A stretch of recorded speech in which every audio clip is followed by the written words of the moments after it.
Alright, the generator box here isn't quite finished. Like I said, these motors are a little bit big for these engines to keep turning easily because they're just big enough that they have enough leverage to make the engines quit pretty easily. So I'm gonna, oh right, and this boot is loose. I'm gonna just play with the way it's set up. I have some other parts to rewire and some smaller motors to generate with, so that they'll be a little lower, just free load when they're not generating.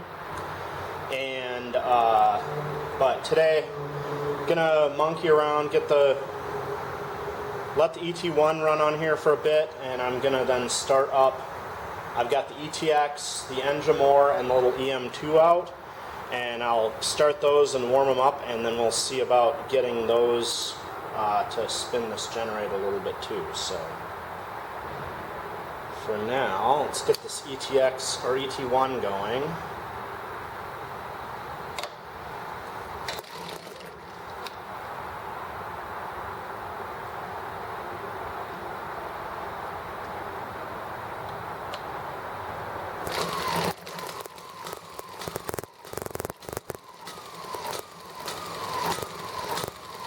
And I did take the second governor spring off the ET1, so it's running back down in its 1250 rating.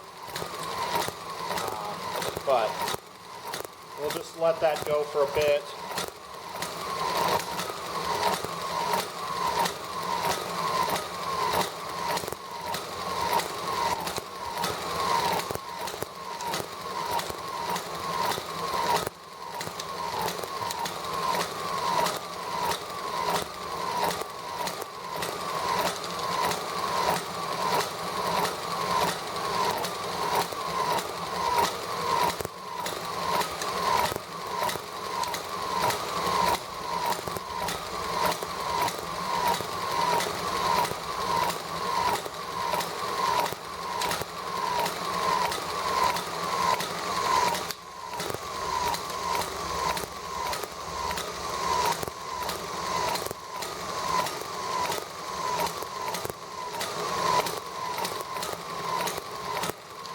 Alright, so we'll let that go for a bit, and I'm going to start these other engines so they can start warming up.